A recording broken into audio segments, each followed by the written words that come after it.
요새 겨울을 느낄 수 있는 날이 며칠 지속이 되다가 오늘은 아주 화창하고 따뜻한 날이 왔습니다. 저도 이제 마이애미에 만 5년 살고 이제 6년째 들어가고 있어서 그런지 마이애미 사람이 된 것 같습니다.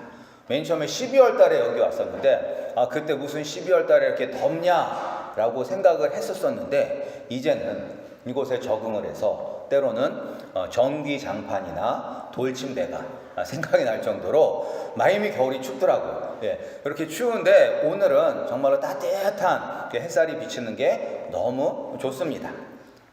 우리 인생에도 하나님의 이런 따뜻한 사랑의 빛이 우리가 힘들고 어려울 때마다 우리에게 비추어 주시기를 소원합니다. 2019년도 올 한 해에도 하나님은 우리를 절대 포기하시지 않으십니다. 하나님은 우리를 버리시지도 않습니다. 우리가 하나님이 싫다고 하나님의 손을 뿌리치을지언정 하나님은 끝까지 은혜로운 손길로 우리를 감싸 주시고 가장 좋은 길로 인도하여 주십니다.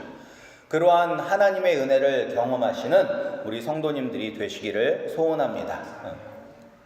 오늘 본문 내용은 사도 바울이 이 에베소라고 하는 도시에서 어떻게 사역을 하였는지 보여주고 있습니다.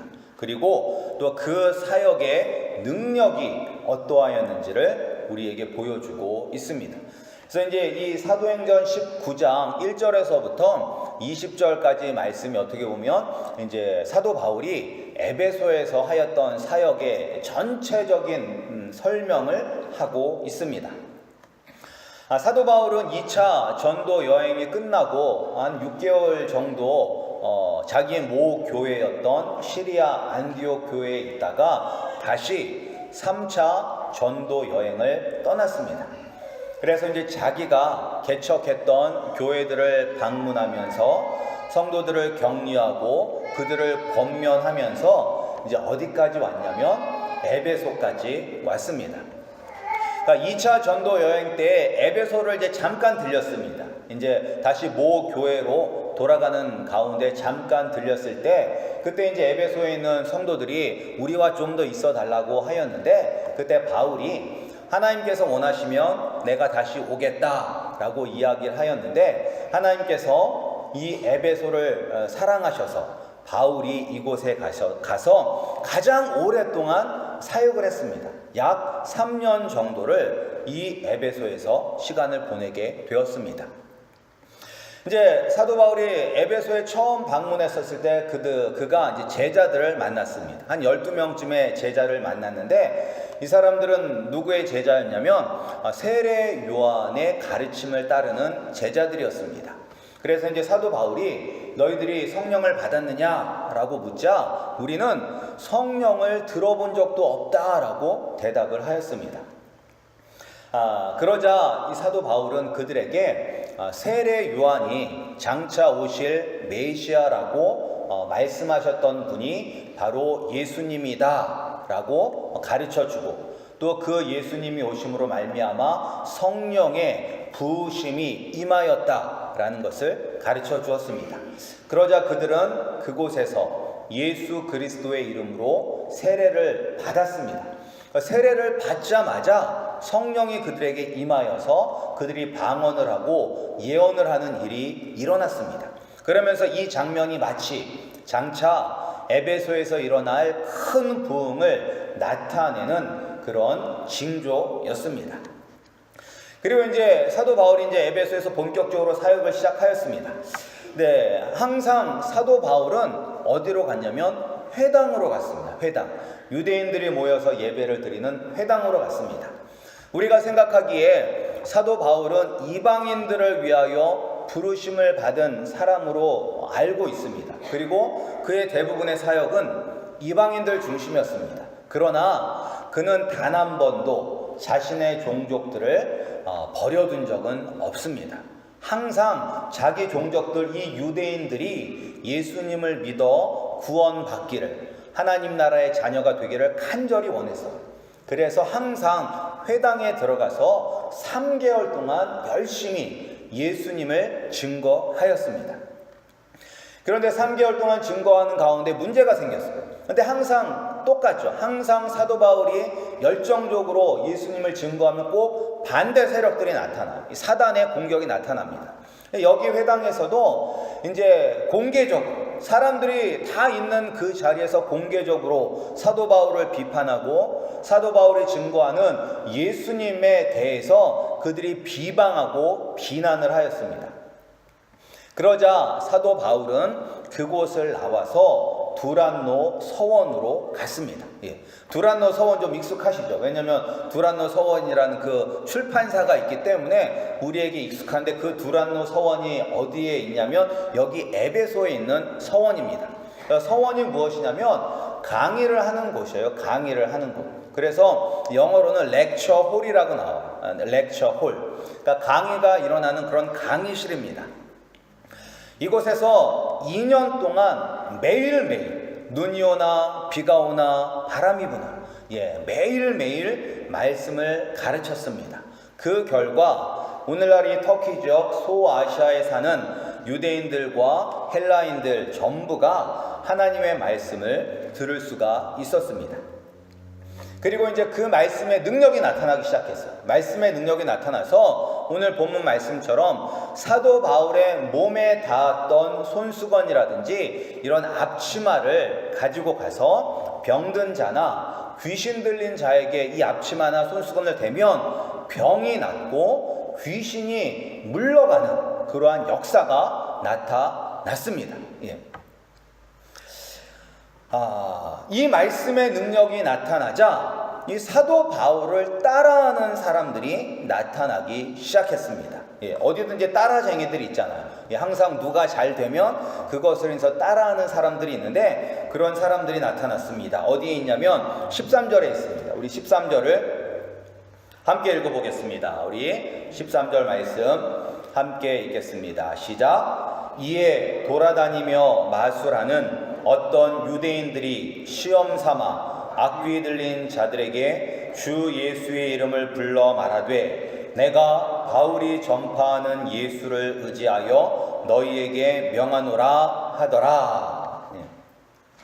여기서 이제 돌아다니면서 마술하는 어떤 유대인들은 쉽게 말하면 이제 주술사들이죠. 이제 귀신을 쫓거나 하는 그런 이제 순회 주술사들, 마술사들입니다. 이제 우리나라로 따지면 이제 무당이라고 할 수가 있죠. 귀신 쫓는 무당.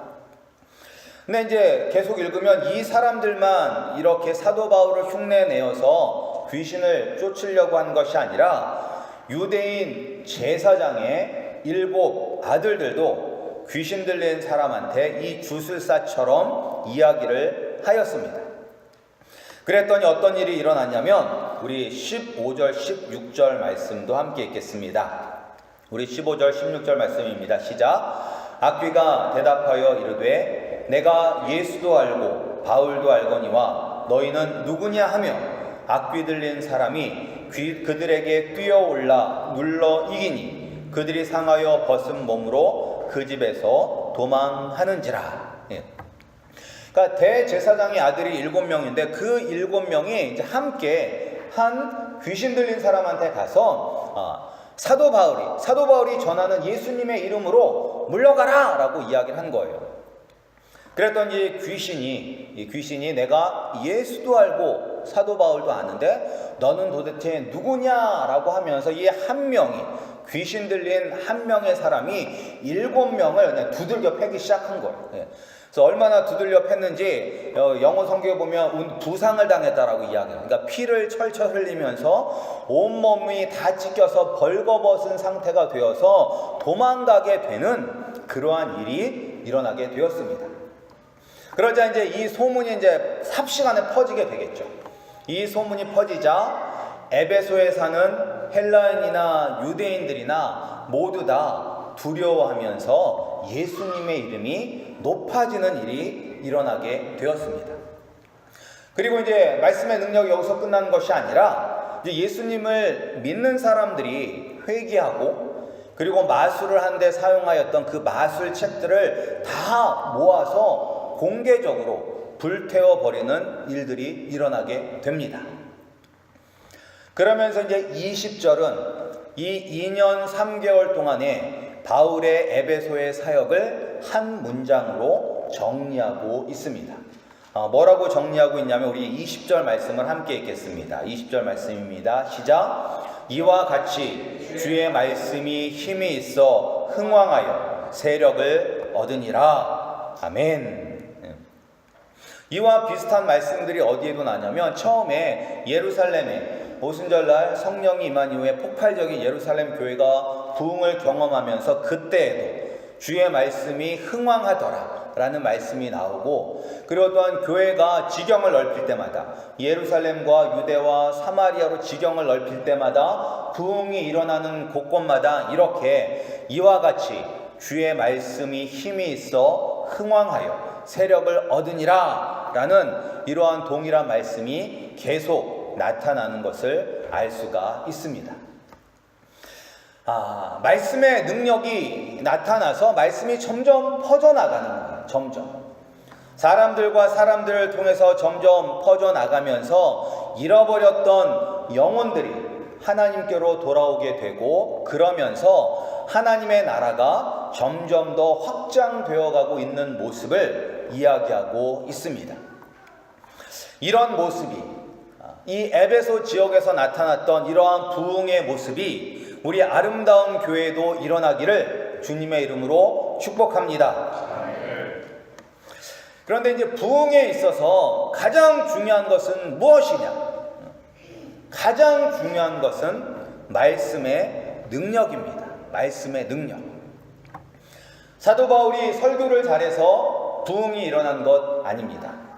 사도 바울이 이런 병든 자를 고치고 귀신을 쫓아내는 능력을 보여줬기 때문에 부흥이 일어난 것이 아닙니다.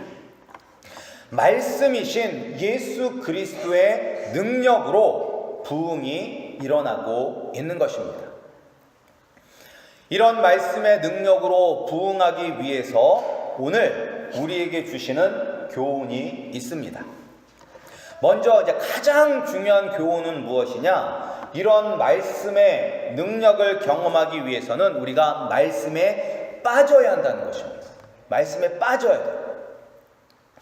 사도 바울은 2년 동안 매일매일 말씀을 가르쳤습니다. 그러니까 우리가 말씀을 배워야지만 말씀의 능력을 경험할 수 있습니다. 네. 우리 속담에도 이런 속담이 있잖아요. 알아야 면장을 한다. 알아야 면장을 한다. 네. 우리도 말씀을 알아야지만 하나님의 능력을 경험할 수 있는 것입니다.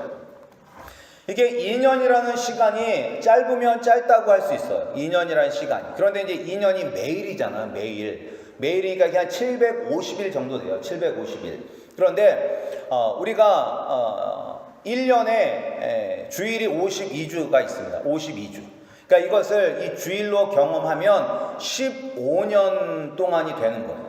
그러니까 2년 동안 와서 말씀을 듣는 사람이 누구랑 똑같은 말씀의 양을 듣냐면 15년 동안 빠지지 않고 주일날 교회에 나와서 예배드리면서 말씀을 듣는 사람과 똑같은 분량의 말씀을 듣는 거예요. 예. 그런데 이 말씀을 15년 동안 매주 빠지지 않고 나와서 말씀을 듣는 사람이 말씀을 더 깊이 알까요? 아니면 2년 동안 매일 말씀을 보고 말씀을 배우는 사람이 말씀을 더 깊이 알까요? 어떤 사람이 더 알까요? 2년 동안이죠. 2년 동안 매일 와서 배우는 사람이 말씀의 능력을 더 경험할 수가 있습니다. 근데 이거는 영적인 진리뿐만 아니라 세상에서도 마찬가지예요. 세상에는 1만 시간의 법칙이라는 게 있습니다. 이 법칙은 무엇이냐면 어떤 일에 전문가가 되려면 1만 시간을 투자하면 전문가가 된다는 것입니다. 그래서 내가 피아노를 못 쳐. 내가 피아노를 못 치는 내가 1만 시간을 투자하면 피아노를 능숙하게 잘 치는 사람이 된다는 거예요. 그리고 내가 영어를 못해. 그런데 내가 영어에 1만 시간을 투자하면 영어를 아주 유창하게 잘할 수 있는 사람이 된다는 것입니다. 그런데 이제 1만 시간의 법칙 중에 핵심은 뭐냐면, 그런데 이 1만 시간을 단기간에 해야 된다. 단기간에. 예. 내가 영어를 잘하고 싶은데 하루에 1시간씩 1만 시간을 하면 도대체 몇 년을 공부를 해야지 영어를 잘할 수가 있을까요? 예. 이게 10년이 3650일이잖아요. 그러니까 10년 동안 해도 안 돼요. 한 30년을 해야 돼요. 하루에 1시간씩 하려면. 그래서는 효과가 없다는 거죠. 예. 하루에 한 10시간씩 몰아서 해야지만 영어가 되든지 공부가 되든지 무엇의 전문가가 될 수 있다는 것입니다. 예. 근데 대부분의 세상의 전문가들은 다 하루에 10시간 이상씩 연습을 하잖아요. 그렇게 압축적으로 연습을 하기 때문에 전문가가 되는 거예요.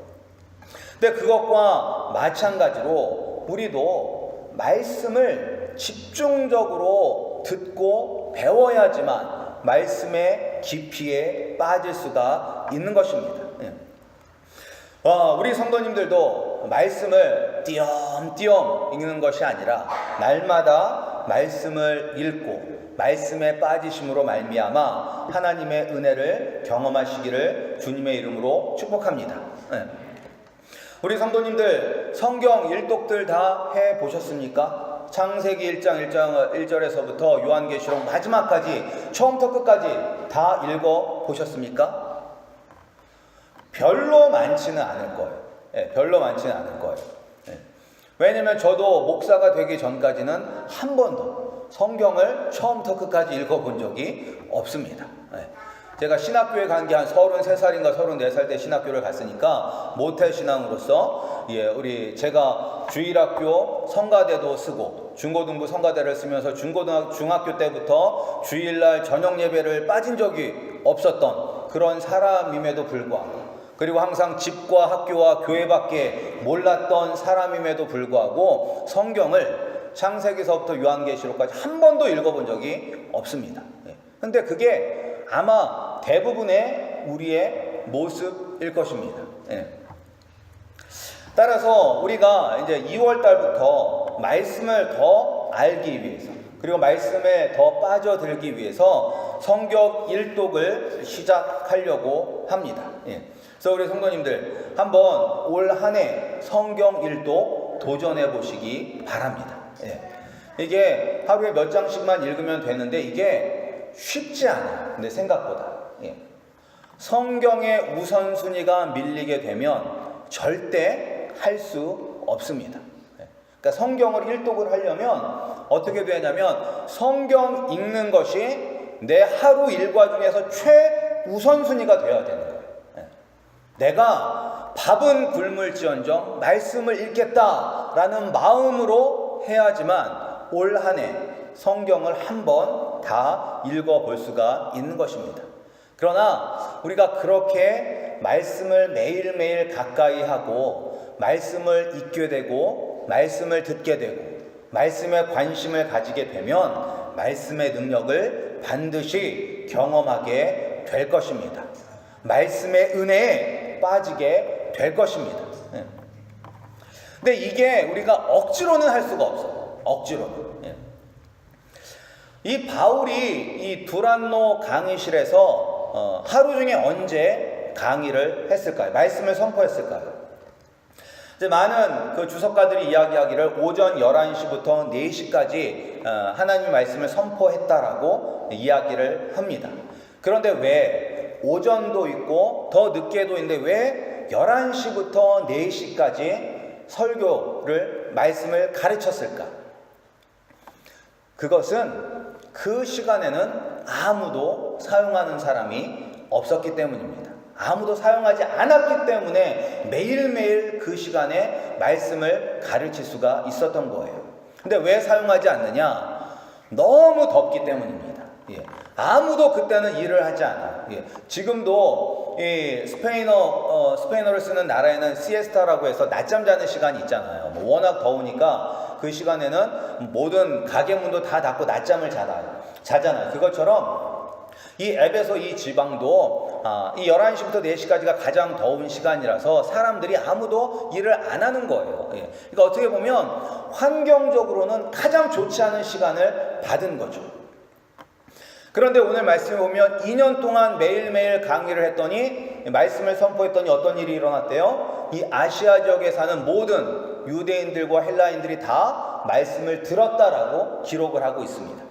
그러니까 말씀을 들으니까, 말씀을 배우니까 그 말씀의 능력을 경험하고 말씀의 은혜를 받으니까 더 말씀을 사모하게 되고 말씀 앞에 나오게 되는 것입니다. 우리가 억지로 하면 얼마나 힘들겠어요. 우리 학교 다닐 때 공부 좋아하시는 분들 있습니까? 별로 없을 거예요. 물론 간혹 있을 수도 있겠지만 대부분은 공부 싫어할 거예요. 근데 한낮에 무더위에 공부하는 게 얼마나 힘듭니까? 뭐 선생님은 열정을 가지고 막 할 수가 있게, 사도 바울은 열정이 있으니까 막 하겠지만 듣는 사람들은 말씀에 빠지지 않는다면 그게 얼마나 고역이겠어요. 돈을 준다고 해도 다시 그 자리에 나가지 않을 것입니다. 그런데 사람들이 말씀의 은혜를 받았기 때문에, 말씀의 능력을 경험하였더니 그 더운 낮에도 와서 말씀을 들었던 것입니다. 이렇게 우리가 말씀에 사로잡히면 환경은 문제가 되지 않습니다. 이게 좋은 핑계거리가 되잖아. 아유, 너무 더워서 사람들이 듣기 싫어해서 이거 안 돼 라고 할 수 있는 좋은 변명거리가 되는데, 말씀의 능력은 어떤 환경 속에서도 나타나는 것입니다. 환경이 이래서 안 돼, 여기서는 이것 때문에 안 돼 라는 변명이 나올 수가 없는 것입니다. 말씀의 능력은 우리가 어디에 있든지 무슨 상황 가운데 있든지 반드시 나타나게 되어 있습니다. 우리 아름다운 교회 성도님들은 말씀을 집중적으로 읽고 배워서 말씀의 능력을 경험하여 주의 몸된 교회와 우리 성도님들의 인생이 흥왕하기를, 부흥하기를 주님의 이름으로 축복합니다. 그리고 두 번째로 말씀의 능력을 경험하기 위해서는 예수님을 잘 믿어야 해요. 예수님을 잘 믿어야 해요. 사도 바울이 2년 동안 두란노 서원에서 가르치는 것은 다른 것이 아니라 말씀입니다. 말씀. 이 말씀은 곧 예수 그리스도입니다.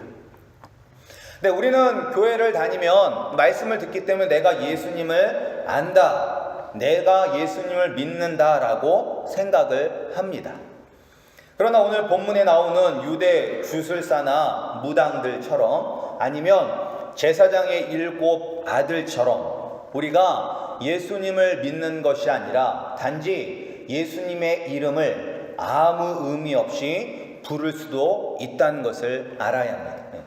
예수님을 믿어야지 능력이 나타나는 거지, 아무 의미 없이 예수님의 이름을 부른다고 해서 능력이 나타나는 것은 아닙니다.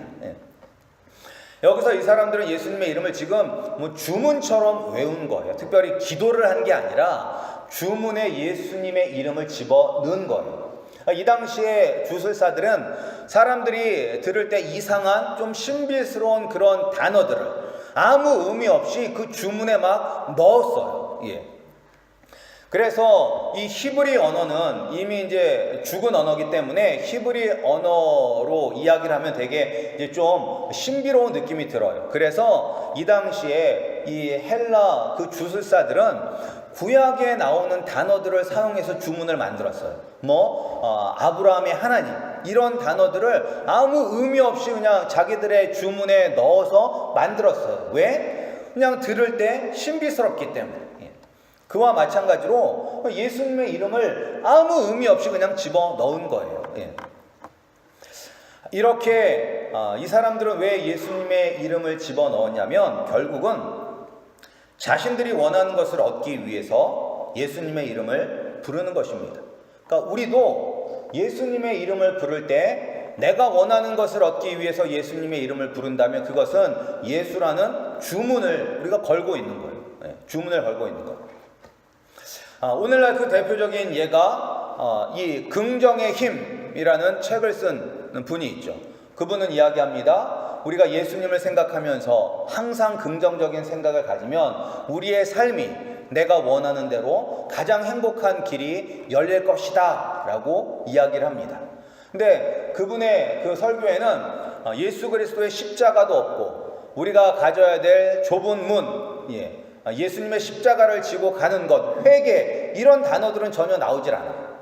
그냥 당신이 예수님만 믿고 예수님의 이름을 부르면서 당신이 원하는 것을 간절히 원하면 반드시 이루어질 것이다 라고 이야기를 하면서 예수님을 그런 마법사의 주문처럼 만들어 버립니다. 그런데 우리가 정말로 예수님을 믿는다는 것은 무엇이냐면 내가 원하는 것을 위해서 기도하는 것이 아니라 예수님의 뜻을 이루기 위해서 기도하는 것입니다. 그러니까 내 뜻을 원하는 것은 그건 저기예요. 우리가 미국은 없지만 한국에서는 이제 대학교 시험 보는 날 우리 막 엄마들이 다 시험 보는데 와가지고 막 벽에다가 떡이 아니라 엿 같은 거 막 붙여놓고 막 기도하잖아요. 기도할 때 교회 다니는 사람들만 기도하나요? 아니죠. 불교 다니는 사람들 다 부처님에게 기도해요. 예. 다 뭐라고 기도해요? 우리 자식 대학교 합격하게 해달라고 기도합니다. 예. 그럼 이제 예수님의 이름으로 기도하는 것과 부처의 이름으로 기도하는 것과 무슨 차이가 있을까요? 그 기도에 아무런 차이가 없습니다. 다 자기가 원하는 것을 위해서 예수님의 이름을 그냥 주문처럼 사용하는 거예요. 그게 예수님을 믿는 것이 아니라 예수님을 믿는다는 것은 예수님의 뜻대로 행하는 것입니다. 그리고 우리가 예수님을 믿으면 어떠한 일이 우리 가운데 일어나냐면 회개가 일어나게 됩니다. 오늘 18절, 19절 말씀 한번 볼까요? 우리 18절, 19절입니다. 함께 읽겠습니다. 시작. 믿은 사람들이 많이 와서 자복하여 행한 일을 알리며 또 마술을 행하던 많은 사람이 그 책을 모아 가지고 와서 모든 사람 앞에서 불사르니 그 책값을 계산한 즉 은 5만이나 되더라. 예. 여기서 뭐가 일어나요? 회개가 일어나요. 회개. 예. 믿는 사람들이 많이 와서 한 사람이 아니라 많이 와서 자복하며 자기가 지은 죄들을 이야기하면서 그리고 자기가 행했던 잘못한 일들을 회개하고 있는 것입니다.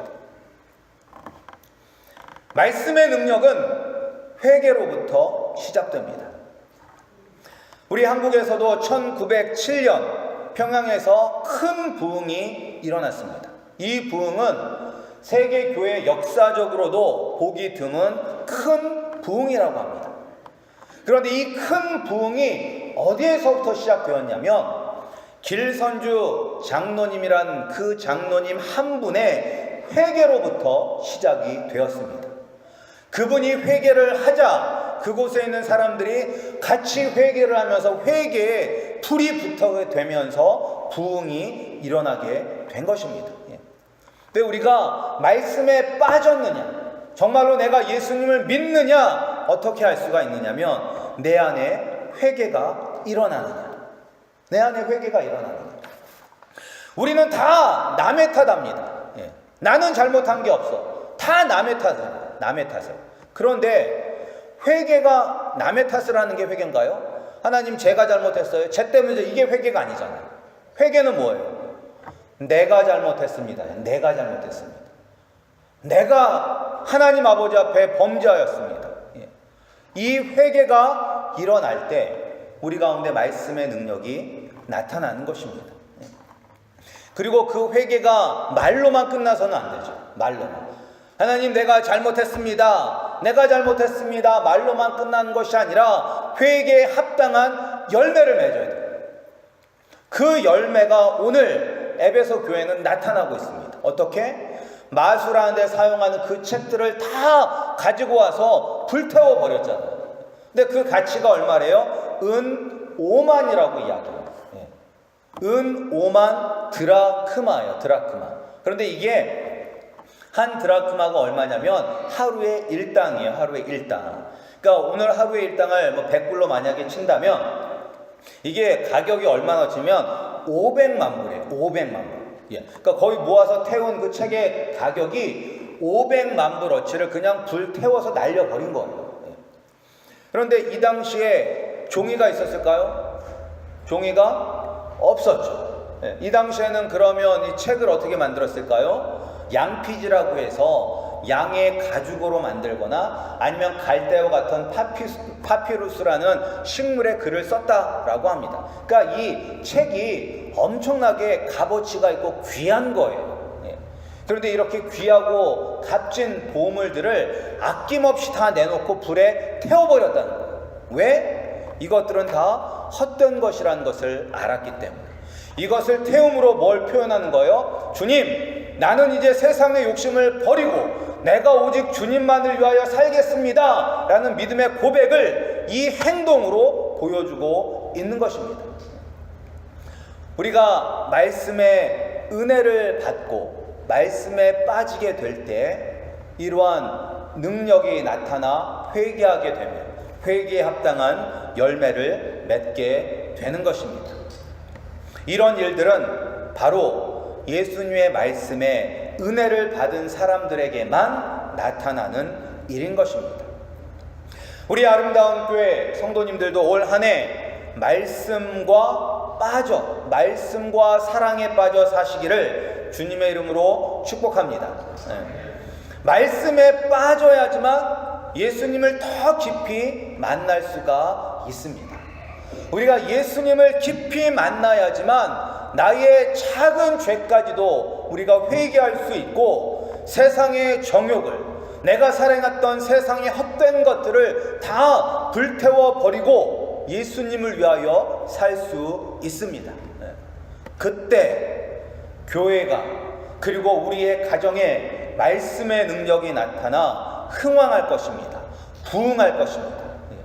이러한 주님의 놀라운 부흥이 우리 교회와 우리 성도님들 가운데 나타나기를 주님의 이름으로 축복합니다.